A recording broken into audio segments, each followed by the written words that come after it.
You're on the air with Florenza, your podcast destination for authentic conversations with a twist. So, grab your favorite drink, get comfy, and join me on this unique literary journey. Cheers! Today on the Air with Florenza, we're joined by author, educator, and storyteller Jason Karpf. From true crime to historical fiction, Jason brings a unique voice shaped by his career in media, his love of history, and a lifelong passion for writing. You're in for a thoughtful and fascinating conversation. So put your hands together and welcome Jason to the show. Thank you so much, Professor K, for joining me on this episode of On the Air with Florenza. Well, we are in a few minutes going to discuss your newest release. Okay, so Professor K, Jason, please tell the listeners a little bit about yourself and about your newest release, Honor System. And I love that cover. Thank you. Thank you so much. Well, this is the book Honor System, since you brought it up, and it's whoops, and the bookmark fell out. Everyone gets a bookmark. I got to put that back in. I come from Minnesota. I write Christian sci-fi. And yes, that's a thing.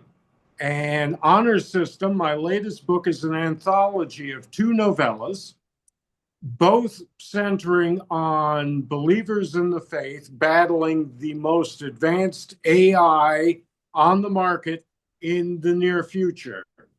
Very near, late 2020s, but as we know, the future comes upon us every day.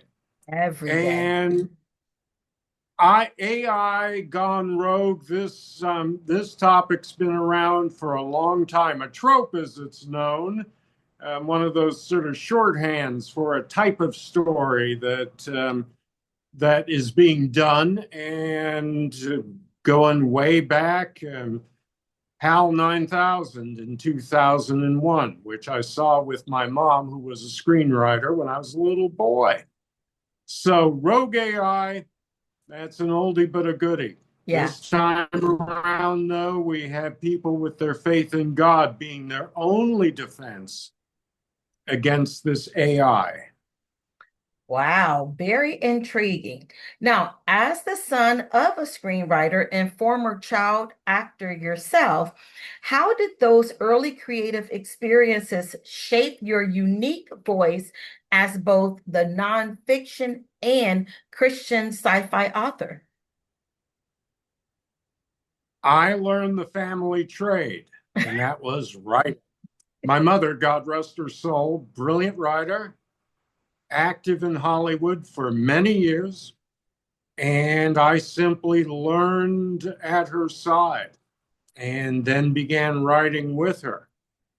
My nonfiction work, my first book was nonfiction true crime, and that arose out of a screenwriting project that we were working on more than 30 years ago. Oh, wow. And certainly today with that was called Anatomy of a Massacre. It was about what was the worst mass shooting in American history at the time, which tragically that number has been eclipsed since. But we'll get back on track. As for my Christian sci-fi writing, this comes from a lifelong love of science fiction, which I shared with my mother. She was an adolescent in the 1950s and raised on classics like The Day the Earth Stood Still. Yes. Forbidden Planet. Yes. And we would watch these in TV reruns when I was a little boy. We would watch Star Trek, the original series, and first run. Yes. Twilight Zone and reruns, which we enjoyed first run in college. And I no looking back for me. I've always loved science fiction since I was little boy, Uh-huh. and I'm delighted to write it now in the name of the Lord. Yes, I absolutely love all of the old shows and still watch them today. Twilight Zone and the original Star Trek and Logan's Run, which was such a good show at the time. And there are just some others that I watched as a little one. It was just so fascinated by them. Now, you once said, and this is a quote, so I want to make sure that I got the actual quote right. You once said you believe in science fiction for the savior, and I love that. Could you share a moment or a story when faith and futuristic imagination collided in your work? Absolutely. When I wanted to get back to writing fiction, I was a screenwriter as a young man, along with my mom, and then put that aside, but used my writing for marketing and public relations as a career. And also, I teach that at the college level. I thought, what do I want to write? I've always loved science fiction. And bringing it together with the Savior, Jesus Christ, is all about showing God's presence everywhere in the universe, in this modern day, in the days to come. It's easy to say, well, that old time religion or whatever you want to call it really doesn't hold up anymore. It does more than ever. Yes. And and my faith life, which began as an adult, came together with my love of science fiction, which, as I mentioned, has been with me my entire life. Yeah. And that's how they came together. Wonderful. You earned a master's in communications and teach marketing fundraiser. How does that professional background, as well as others that you have, influence your approach to writing and to promoting your novels? Because you do a phenomenal job with the promotion side. Well, thank you, thank you.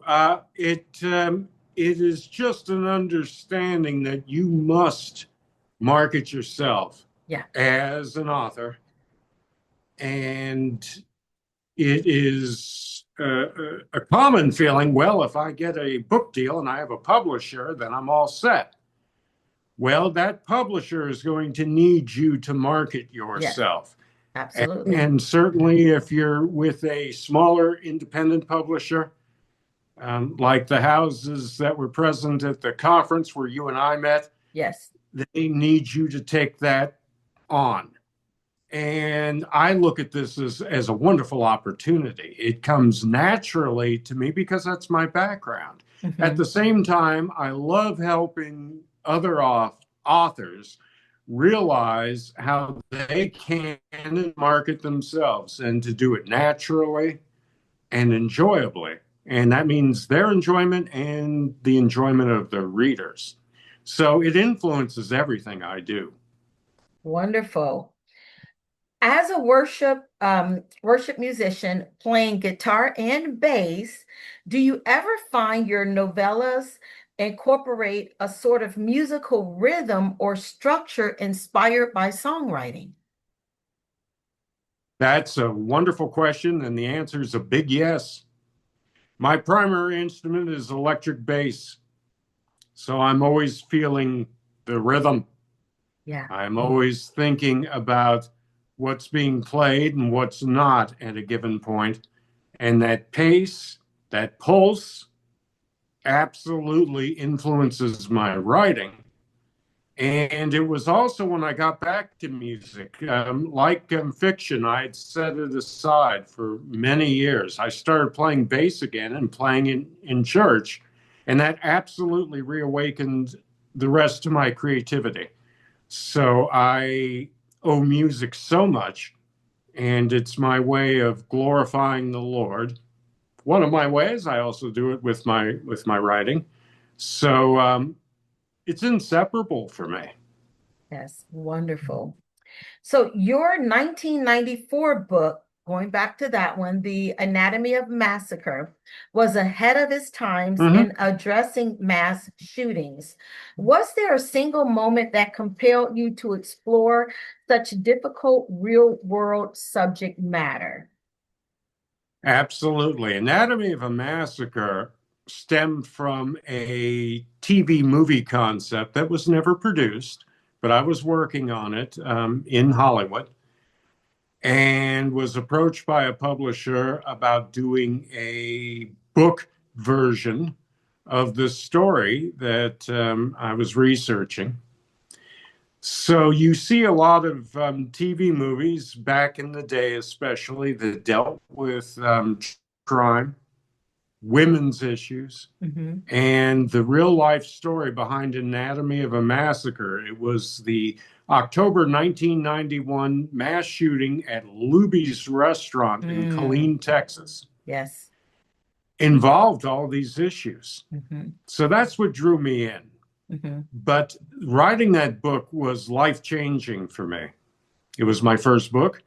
The depth of research was unlike anything I've done before or since. I Mhm. research constantly for my writing today, but to go through police Yeah. records, hundreds of pages, Yeah. to interview people who were there at Luby's or involved as first responders, that was a depth of investigation that was unbelievable.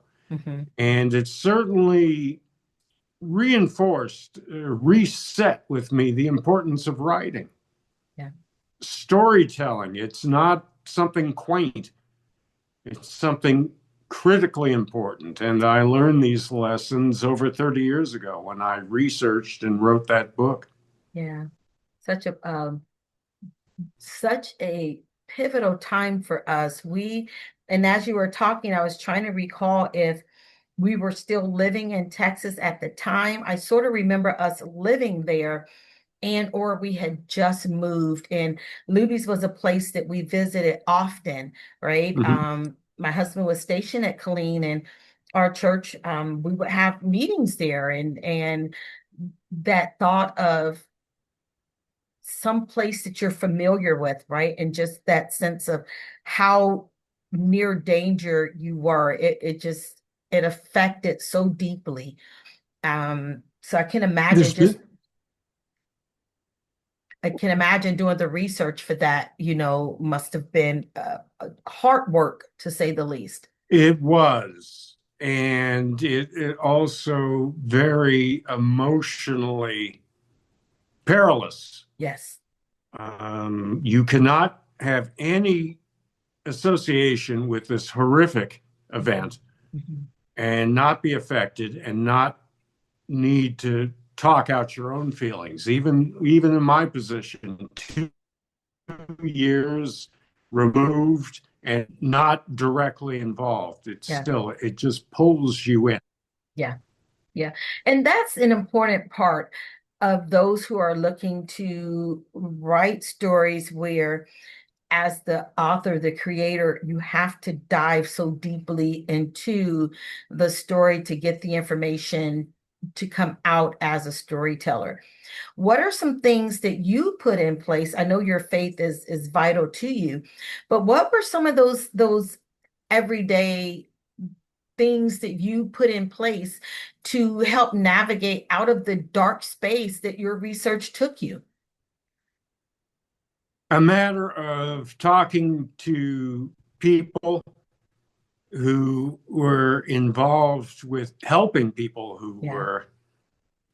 who were directly affected, trapped in the restaurant, shot and wounded. Yeah. Loved ones were in the restaurant. There's one person who's in the book by her last name at the time, Jill Hargrove, who remains a lifelong friend of mine. And she was the victim's assistance coordinator for Bell County, Texas, which Hmm. is the county where this occurred. And she this is a permanent part of her life. She wasn't there, but part of her job is to help crime victims. That's what you hear it in her title. Mm-hmm. And she had the duty of a lifetime of having to deal with the mass shooting in Killeen, the subject of the book. So I was able to, she helped me much in the way that she helped the direct victims and loved ones and warned me Yeah. of that need to debrief Mm-hmm. and to deal with the nightmares that came from me. Yeah. And that's not to put myself in some exalted position here. This just underscores the inevitability of being profoundly affected Yeah. when writing about Mm-hmm. such a thing. Mm-hmm. Mm-hmm.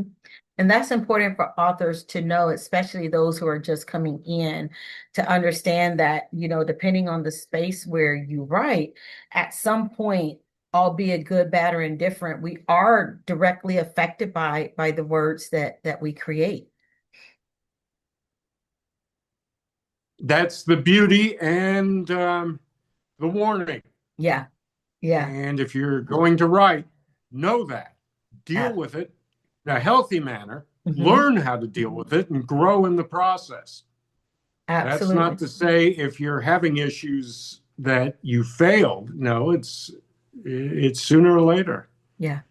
Yeah. It will happen, but that's also the writer's mandate. I have no other way of putting it, and Yeah. you frame that very well. Now, you've created a presentation series called Christian Sci-Fi Night with Professor K. It's a tongue twister. I love it. What's the most Mm. surprising reaction you've received from blending faith and genre fiction in a public forum? The biggest surprise I've had is people's acceptance of my premise. The tagline for that series really sums things up, in my view, and it is playing God leads to trouble, which is a Oh, very straightforward way of putting it. The Bible teaches this when we do not put the Lord first, when we rely on our own power, when we have false idols, and that's from a statue in Mesopotamia to yes. today's money, technology, life in the fast lane, however you want to put it. The Bible's taught us this for thousands of years, and science fiction for the past couple of hundred years has the Yeah. same lesson. And going back to what is commonly considered the jumping off point for science fiction, the original novel of Frankenstein, Frankenstein. just over 200 years ago. And it's all about man playing God. Yeah. He's going to create life, he's going to take it upon himself, and it is a disaster. Yeah. Yeah. And the And true monster in Frankenstein was the creator, absolutely, the not monster was the a tragic figure. And he yes. was rejected by his creator. God loves us. Yeah. Yeah. And he loves us in our brokenness, our imperfections, our mistakes, our wrongdoing, and bringing us back time and again. And Yeah. that's the key difference. Dr. Frankenstein quickly loathed his creation. Mm-hmm. It's very present in the book. It's present in the classic 1931 movie with Boris Karloff. Yes. You see Dr. Frankenstein talking about his brush with godhood in the lead up, and then shortly thereafter he is exhausted, Mm-hmm. horrified, wanting nothing to do with it, the creation. Mm-hmm. And in both the book and the movie, the original, and of course there's been a million Frankenstein movies Million. since, Yes. but in the greatest, the first, you see that you always see the monster as this victim, Mm-hmm. and leading to a cascade of horrible events because of it. Playing God leads to Mhm. trouble. Leads to trouble. On a more personal note, after decades in writing, teaching, and music, what's one habit or personal ritual that keeps both your creativity and spirituality grounded each day? Giving thanks, Yeah, that gratitude to God yes. for having put this seed in me where the Spirit has led me, and to so enjoy the journey. As a young man, I didn't. I always got to make that sale, got to Yeah. be a big deal. If I don't do this, this, and this, I'm a failure. My faith has brought me around to realizing the joy and triumph, the Mhm, God's triumph in where I am exactly now. mhm. Giving thanks. And I think so often people minimize the power of gratitude, right? They don't Mhm. quite grasp the power in terms of relationships, not just us with the Father, but also us with everything that we're around. People who are grateful just are a breath of fresh air. It doesn't mean that they have to have more. Oftentimes, there isn't that excessive there because godliness with contentment is great gain. You can cut that pie any which way you want, but it all comes out good. What would you say to someone who hasn't yet understood the true value of gratitude? I would say you are loved and specially made. The Bible tells us so. Mhm. And when you come to terms with this, accepting the bounty we have, and that includes in terrible times too, and you think, what do Yeah, I have to be grateful for? You yeah, think about that. And it doesn't mean settling right. and saying, well, I guess this is all I get, and for me, because that's what it turns into. But to be grateful for the journey you've had and the journey to come. Yes. And it took me so long. And I struggle with this constantly. It's not like, oh boy, got this wired. No, but I know where I need to be. Yeah, yeah. So And true. even when I stray, and that's made all the difference. Excellent. Our last question, looking ahead, as a grandfather sharing science fiction with your grandson, what values or questions do you hope the next generation explores through your stories? I have a beautiful grandson and a new granddaughter. And Congratulations. thank you. She's a few months old now, and she's coming up on a year actually, but it's glorious. And what I want them and the future generations to be able to obtain from my stories is a combination of wonder, excitement, and the deep certainty the Lord is here and ever present and ever good. Yeah. And to be able to balance all of that, even when looking at, I've got a lot of things that go wrong in my stories. It'd be boring if I didn't. Yeah. And not every ending's wrapped up with a neat, pretty pink ribbon. Yeah. That would be boring too. But just the knowledge that the uncertainty of the future, it's not uncertain to God. Uncertain to us, that's where we are. But Mhm. one thing we can be certain of is God's love and God's power. and to be able to combine it with the excitement of science fiction. I'm 63 years old. I was a little boy during the original space race, 1960s, Yeah. everything new and exciting. And we learned the hard way, not everything that was presented to us in terms of technology or quote the future was all it was cracked up to be. And that's okay. That's where the God part comes in.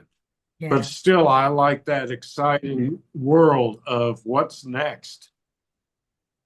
That's how I came up, and I want to see my grandkids be able to enjoy that and understand where the real power is. Yeah. That's what I love that. Creativity, wonder, and faith. Where are the listeners able to learn more about you? Are you on social media, your website? Where might they find you? You bet, you bet. JasonKarpf.com, Karpf, the last name. My books are available on Amazon. You can find me on social media, Facebook, Pinterest, YouTube. Love making my videos Wonderful. and sharing them with everyone. And I will link that to the information as well. We've come to the part of our show that I call One for the Road. It's going to be just maybe 3 rapid fire questions. These are going to be would you rather. So they're formed as a would you rather question. Okay, do you need to take a sip of tea? I'll take one just because I got a frog in my throat earlier. We'll take no chances. And I love your mug. We didn't get a chance to look at it earlier. It's a Father's Day mug for being a best dog dad. I love that.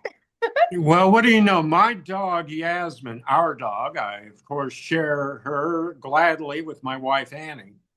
Isn't Yasmin a sweet dog? She gave me this mug. Adorable. Wow. I guess she deserves a steak for that, or at least that's what she's thinking. Okay. Would you rather night fly on stage with your church's worship team or night write in solitude under a desk lamp? Wow. I'm going to cop out and say that's pretty even. Okay. Certainly the night writing happens more frequently. Yeah. But any chance to worship the Lord with music and play my bass, which is over my shoulder, can't pass that up. Nice. Would you rather mentor a young screen actor finding their voice or a new sci-fi author discovering theirs?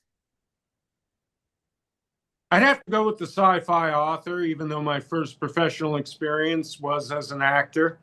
And certainly if an actor came to me, I'd be able to share with them. But my greatest creative expertise and experience comes from writing science fiction. So I'd have to go where I think I could do the most good. Good. And our last one. Would you rather spend a weekend binge watching Bonanza reruns or Star Trek, or read or write under the Aurora, oh my goodness, Borealis? Well, the Aurora, as we've seen it recently, has been more active than in a long time, and we can get the Northern Lights even here in Minnesota upon special occasions. Always love to write, but I'm a binge watcher, so I will reward myself by binge watching, you name it, and it tends to be Bonanza's great, and they gave me a paycheck once upon a time, so I'm part of the Bonanza canon. But sci-fi, I'm voracious about it. Wonderful. Well, thank you so much, Professor K, for joining me. This has been a lot of fun. Thank you, Florenza. I've had a wonderful time. And this wraps up another episode of On the Air with Florenza. You may follow me on all social media platforms under Florenza Lee or via my website at florenza.com. unforgettable.org. Until next time, cheers!